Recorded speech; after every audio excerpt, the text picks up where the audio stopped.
My wife thought she was the one setting the trap. She had no idea she was walking into mine. Let me back up, because none of this makes sense without the full picture. My name is Dave Bing. I'm 44 years old. I manage 3 branches of a building supply company across western North Carolina, and until last August, I would have told you my marriage was solid. Not perfect, nobody's is, but solid. Olivia and I had been together 12 years, married for 9. We bought a craftsman bungalow in the Montford neighborhood of Asheville, back when the market still made sense, and we'd spent a decade turning it into a home. Friday nights were takeout and bad reality TV. Sunday mornings were her doing the crossword while I made too much coffee. It was ours. It worked. I want you to remember that I'm not a suspicious man by nature. I'm the guy who gives people the benefit of the doubt past the point where I probably should.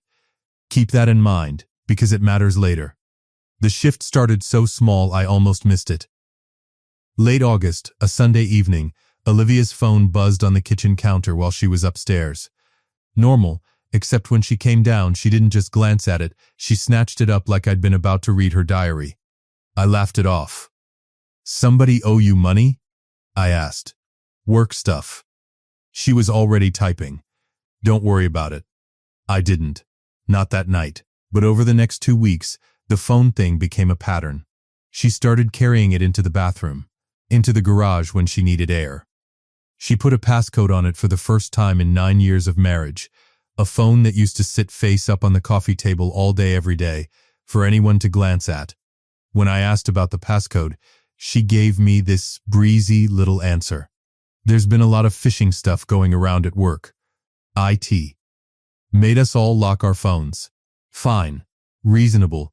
Except Olivia works in patient scheduling at a dermatology practice.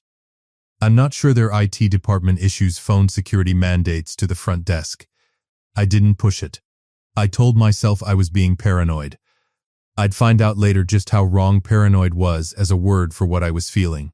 By the second week of September, she started taking calls outside. Not outside the room, outside the house. Porch calls.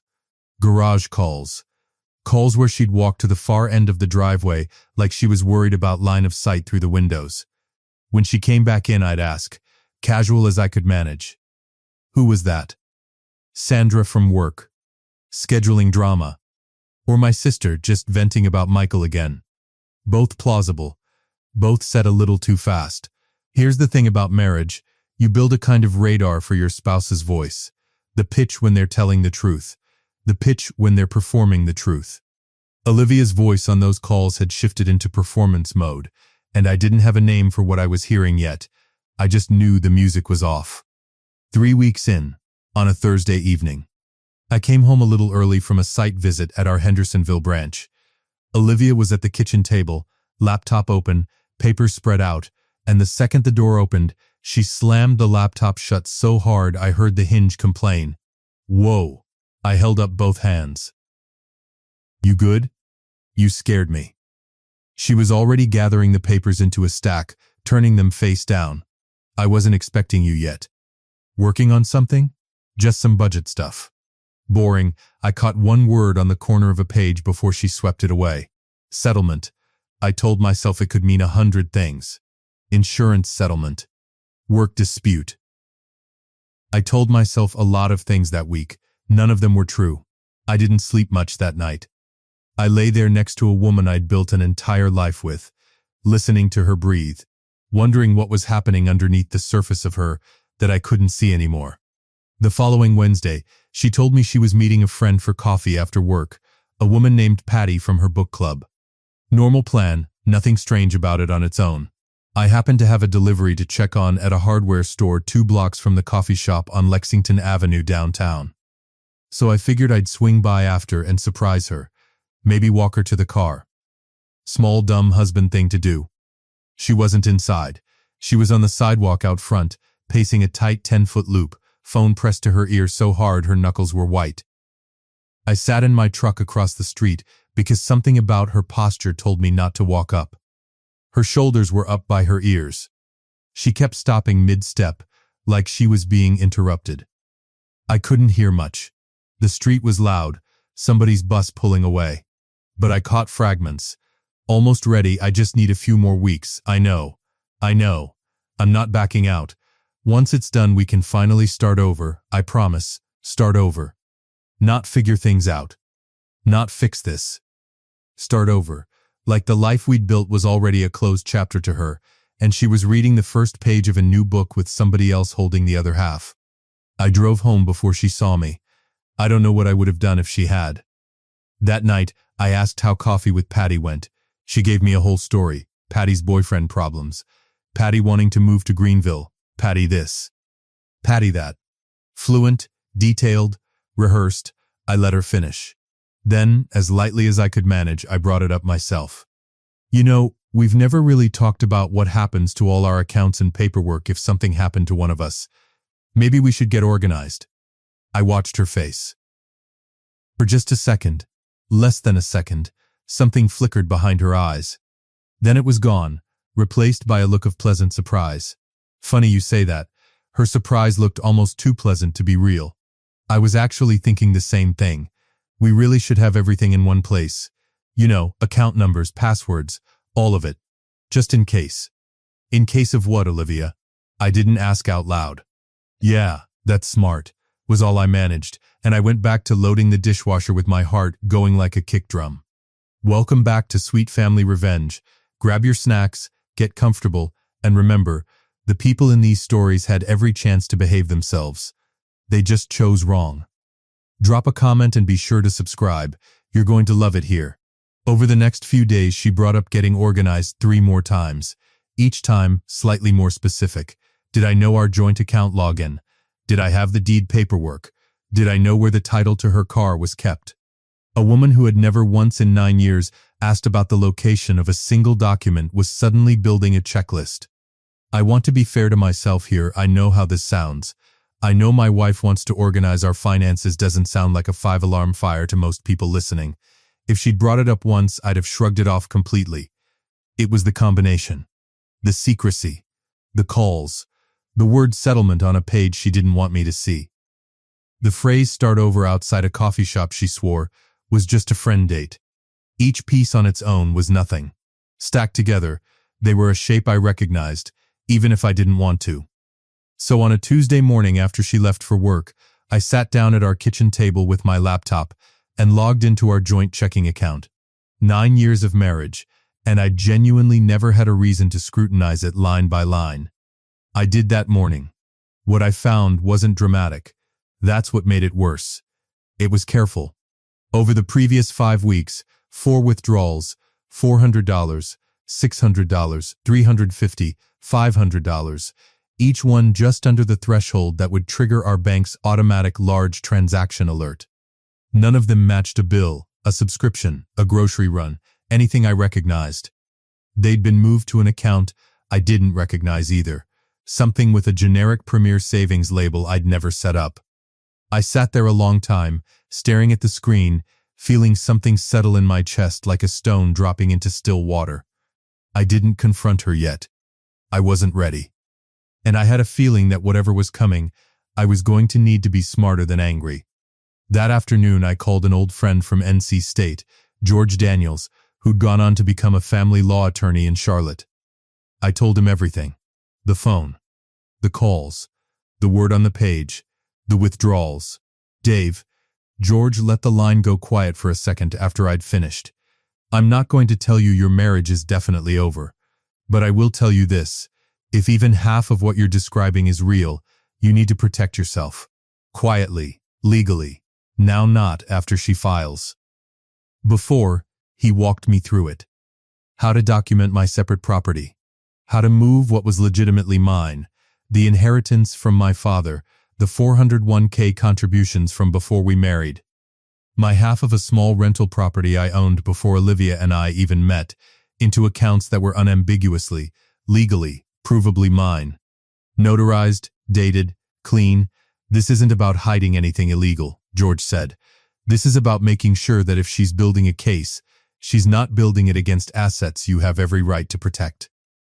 Over the next 2 weeks, quietly, methodically, I did exactly that.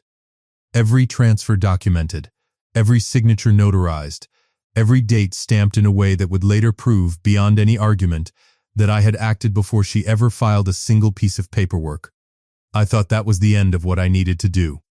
I had no idea I was about to take it one step further, and that the next move I made would be the one that actually broke her. Because here's what I hadn't told George yet. Here's what I hadn't told anyone. I wasn't just going to protect what was mine. I was going to find out exactly what she thought she was entitled to, by giving her something to find. Here's something I learned about Olivia over 12 years that I hadn't fully clocked until that fall. She has never, not once, been able to resist a number that looks bigger than she expected. Birthday gifts, work bonuses, even the time her aunt left her a modest inheritance, Olivia's first instinct was never gratitude. It was recalculation. What does this change? What's possible now? I used to think it was just practicality. That October I started wondering if it was something closer to hunger, so I built her a number to recalculate around. It's week 6 since this all started, mid-October now, and I want to walk you through exactly what I did, because I think it's the smartest thing I've ever done in my life, and I want you to understand why it worked. I opened a new brokerage account, a real one, legitimate, in my name only, and I funded it with a modest, unremarkable amount. A few $1,000s, nothing that would raise eyebrows. Then, using the kind of mocked-up statement template any financial advisor's office hands out for projections, I created a single printed page. Not fraudulent, I want to be clear about that, because it matters. It was clearly labeled, in small print at the bottom, as a projected growth estimate, the kind of paper every investment firm generates by the thousands. Out of context, glanced at quickly by someone who wanted to believe it, it looked like a current account balance. A balance with 6 figures on it, triple what Olivia thought our combined net worth was. I left it in my desk drawer in the home office, not hidden, not flaunted, just there, under a stack of old insurance paperwork, in the kind of spot a person digs through when they're looking for something else and can't help themselves from looking a little further. I want to be honest with you, I felt sick doing it. This isn't who I thought I was, setting traps in my own house. But I kept thinking about that word on the page. Settlement. I kept hearing her voice outside that coffee shop. Start over. If she was already planning her exit, I needed to know what she thought she was walking away with. I didn't have to wait long. 4 days later, I came home to find the home office door slightly ajar. I always close it. Force of habit from years of working from home occasionally. The insurance folder was back in its place, but not quite squared the way I leave it. The statement was tucked back under the folder, but at a slightly different angle than I'd left it. Somebody had been looking. And over the next several days, Olivia changed. Not in a way most people would notice. But I'd spent 12 years learning her, and I noticed everything. The secrecy didn't increase, it relaxed. The phone calls got shorter, more confident, less of that pacing white-knuckle energy from the coffee shop. She started humming again, actually humming, while she made dinner, the first time in 2 months. She suggested we go look at a furniture store downtown just for fun. Something we hadn't done since our first year of marriage, and stood in front of a dining set that cost more than our current living room furniture, running her hand along the wood like she was already picturing it somewhere. She thought she'd found the real number. She had no idea she'd found exactly what I wanted her to find. The following week, the let's get organized conversation stopped entirely. She didn't need them anymore. She thought she already knew where everything was. Instead, she got quiet in a different way. Purposeful. The kind of quiet that comes right before someone makes a move they've been planning for a while. By the first week of November, I noticed something else. She started coming home late from work events twice in 1 week, dressed a little nicer than a Tuesday at a dermatology office usually called for. I didn't ask. I didn't need to. I had George on speed dial, all my real assets already documented and moved weeks before any of this, and now I had a very good guess about what kind of number she thought she was entitled to half of. On a Friday morning in mid-November, I left for work like any other day. I came home that evening to find a thick envelope on the kitchen table with my name on it, and Olivia sitting across from it with her arms crossed, and an expression I'd never seen on her before, somewhere between rehearsed sympathy and barely contained excitement. I think you should sit down. Her arms were crossed, that strange new expression fixed on her face. I already knew what it was before I opened it. Divorce papers, filed that afternoon at the Buncombe County Courthouse. Her requests inside were not modest. Half the house equity. Half of what she believed were joint investment accounts, listing, by name, an account that didn't actually hold what she thought it held. Spousal support calculated against an income level we had never, not once, actually had. She'd built her entire opening offer around a number I'd manufactured to test her. And she was about to find out the hard way. I want to tell you that I felt rage in that moment. I didn't. Not really. I felt something stranger, a kind of cold, settled clarity. Like watching a chess piece move exactly where you'd hoped it would. Okay, I set the papers down gently.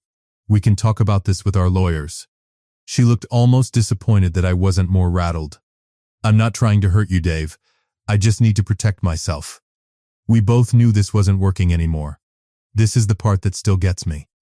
She'd been building an exit for months, moving small amounts of cash, lining up a lawyer, planning a life with someone else, by every indication I'd later confirm, and she stood in our kitchen and called it, protecting herself, like I was the threat in this story. I called George that night. He'd already prepped everything. Every legitimate asset transfer, dated and notarized weeks before her filing. There was something almost like a laugh in his voice when he came back on the line. Dave, I need you to tell me again about this brokerage account she thinks is 6 figures. I told him everything. That account is real. I kept my voice even. The money in it is real. It's just not what she thinks it is. The number she saw was a projection sheet, not a balance. It was never a balance. I never told her it was a balance. I never said a single word to her about that account. Period. She found it on her own and drew her own conclusion. There was a long pause on the line. Dave, George finally said, I've done this job for 15 years. I don't think I've ever seen anything like this. Mediation is going to be something else. He had no idea how right he was. The mediation was scheduled for the last week of November, 10 days out. Olivia spent those 10 days like a woman who already knew she'd won. She was warm to me again, almost affectionate, the way people get when they think the hard part is already behind them and they can afford to be generous. She mentioned, almost casually, that she'd already started looking at apartments, nicer ones than I'd have expected on her salary alone. I wondered more than once who was helping her with that math. I'd find out soon enough. And it wasn't going to be in the mediation room. It was going to come from somewhere, and someone I never expected. The mediation room at her lawyer's office downtown was the kind of space designed to feel neutral, and somehow felt like the opposite. Long table, water pitchers nobody touched, a window looking out over Pack Square. Olivia's lawyer was a woman named Nancy Adams, sharp suit, sharper voice, the kind of attorney who clearly enjoyed opening strong. She did not disappoint. My client is requesting an equitable division reflecting the marital estate as documented, Nancy Adams said, sliding a folder across the table. This includes the Montford residence, retirement accounts accrued during the marriage, and what we understand to be a joint investment position, currently valued in excess of $200,000. George didn't even open the folder. He just looked at me, then back at Nancy Adams, with an expression I can only describe as patient. I think there's been a significant misunderstanding. George's tone was patient, almost kind, and I'd like to walk through it carefully because I don't want anyone in this room to be embarrassed by a number that was never real. Olivia's face didn't change yet. She still thought she was sitting on solid ground. George laid it out exactly the way we'd rehearsed it. The brokerage account did exist. Here was the account documentation, opened in October, in Dave Bing's name only, funded with a few $1,000s of his own separate pre-marital savings. Here was the actual current, verifiable balance. Here, separately, was the projection sheet, the kind any financial firm generates as a routine illustration of potential 10-year growth under ideal market conditions, clearly labeled as such in the fine print, never presented to Olivia as a current balance, never discussed with Olivia at all. My client made no representation about this account to anyone, George said. If someone reviewed private paperwork without his knowledge, and drew an incorrect conclusion from a clearly labeled projection document. That's not a marital asset misrepresentation. That's an unfortunate misreading. I watched it land on Olivia's face in real time, the color draining out slowly, like watching weather change on a far hillside. That's not. She started, then stopped. That account had, I saw the number. You saw a projection, George said, gently, almost kindly, which somehow made it worse. Clearly labeled. I have it right here if you'd like to review the fine print again. Nancy Adams reached over and pulled the page toward herself, scanning it fast, her jaw tightening with every line. She'd built her opening position, her client's entire confidence. The apartment Olivia had already started touring, around a number that had never existed as a balance in the first place. I'd like to tell you I felt triumphant in that moment. Mostly I just felt tired. Tired of months of secrecy. Tired of being the one who had to outthink someone I used to trust with everything. Olivia turned to look at me. Not at George. At me. You did this on purpose, she said, low enough that I almost didn't catch it. You left that there for me to find. I didn't deny it. I didn't see the point. I left it there to see what you'd do with it, I said. I think that tells both of us everything we need to know. Nancy Adams asked for a 15-minute recess. When they came back, the tone in the room had completely shifted. The number $200,000 never came up again. The joint investment line item disappeared from the proposed settlement entirely. What remained on the table was what had always, legally, actually existed, and thanks to George's documentation. Thanks to every transfer dated and notarized weeks before she'd filed a single page, the marital estate split came out close to exactly what North Carolina law would have required regardless. No windfall, no bonus round. Olivia left that mediation with what she was always entitled to. Nothing more. She did not take it well. The calls started that same night. Not angry at first, confused, almost pleading. Can we talk about this? I don't understand what happened. Can you just explain it to me? By the second night, the tone had flipped entirely. Voicemails alternating between sobbing apologies and furious accusations, sometimes within the same 60-second message. She called me cruel. She called the bait account psychotic. She called me a liar, which I want you to sit with that one for a second, because I certainly did. I didn't respond to any of it. George had told me not to engage, and for once in my life staying quiet was the easiest advice I'd ever followed. About 3 weeks later, in mid-December, I got a call from a guy named Tony Reyes. Tony and I weren't close. Exactly, we'd golfed a handful of times through a mutual friend group, the kind of guy you're friendly with but wouldn't call out of the blue. He asked to meet for coffee, said it was important. When I sat down across from him, he slid his phone across the table without much preamble. I think you need to see this, he said. I've been going back and forth on whether to show you. I decided you deserve to know. It was a string of text messages between Olivia and a man named Alex, someone I'd never met, never heard of until that exact moment, who turned out to work in commercial real estate and apparently had a mutual friend in Tony's circle who'd gotten uneasy watching things play out from a distance. The messages went back 4 months, since before the phone passcode, since before the porch calls. Olivia and Alex had been planning this exit together for the entire stretch I'd spent slowly putting the pieces together myself. One message, dated the week before mediation, read, "Once the settlement's in, we'll have more than enough for the down payment. I just need him to sign off on the number." Alex's response, "Don't let him talk you down. You've earned this. We start fresh the second it clears. Start fresh." The same words I'd heard outside that coffee shop in September, except now I finally had the full sentence around them. There were messages from the night of the mediation too, Olivia, devastated, telling Alex the number had collapsed, that Dave had somehow tricked her. Alex's reply was 4 words long: "He played you. Move on."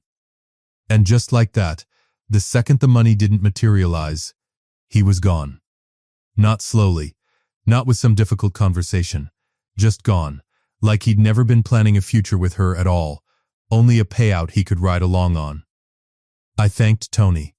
I meant it more than I think he understood. The texts didn't stay private for long. Tony hadn't shown them to anyone else, But the mutual friend who'd originally flagged them to him had less restraint, and within a couple of weeks, the broad strokes of what Olivia had been doing had made their way through our shared circle of friends. The story she'd been telling people, that I'd blindsided her, that I'd been secretly hoarding money, fell apart fast once people understood the actual timeline. Her brother Michael, who'd initially texted me something cold about how could you do this to her, called me in late December to apologize.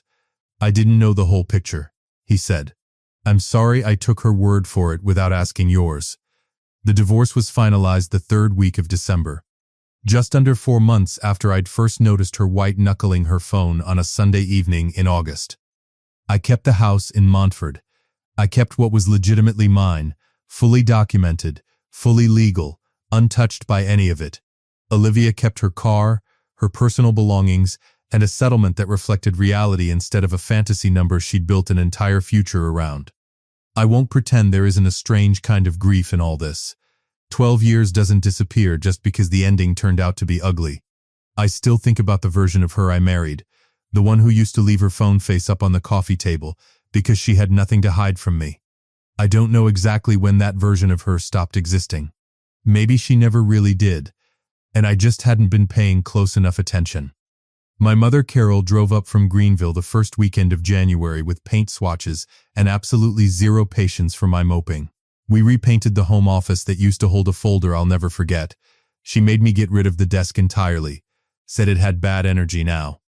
Which is not something I expected my mother to say to me at 44 years old. But she wasn't wrong. The house feels like mine again. Quiet in a good way now, not the suspicious kind of quiet I lived inside for 4 months, without realizing it. People sometimes ask me if I feel guilty about the bait account. I've thought about that question a lot, and here's where I've landed. I never told Olivia a single lie. I never altered a real number. I never claimed that document was something it wasn't. I left a piece of paper in a drawer, and she chose on her own, without anyone forcing her hand, to go looking through my private things, draw her own conclusion, and build an entire legal strategy, and apparently an entire next relationship. Around a number she never verified and I never confirmed. She wasn't betrayed by a trap. She was undone by her own certainty that she already knew everything. I think about that coffee shop sometimes. The way she paced outside, phone pressed to her ear, promising someone they'd start fresh soon. They did start fresh, eventually, just not with each other. And not with the money either of them was counting on. As for me, I'm not in a hurry to start anything with anyone. For now, I'm just enjoying a house that's quiet, because it's peaceful, not because someone in it is hiding something. That's a kind of fresh start too. It just took the long way getting here. If you liked this story, join our community by hitting that like button and subscribing for more family-centered accounts like this.